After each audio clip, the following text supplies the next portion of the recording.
Why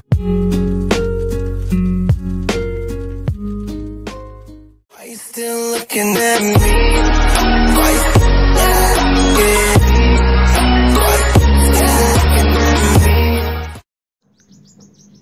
hello friends, ఈరోజు మనం degree first year human values 2015 final paper చూద్దాం. Friends నేను డిగ్రీ సంబంధించిన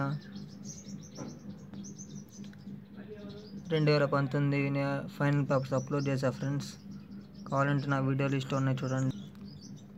అలాగే first semi, second semi, third, fourth, fifth, అలా సిక్స్త్ సెమీ కూడా ఫైనల్ పేపర్స్ అప్లోడ్ చేశాను. ఫ్రెండ్స్ అక్టోబర్వి, మార్చ్వి. మీకు కావాలంటే నా వీడియో లిస్ట్ ఓపెన్ చేసి చూడండి. Friends thanks for watching this video. Please do subscribe to my YouTube channel and also press the bell icon to get my videos in your notification.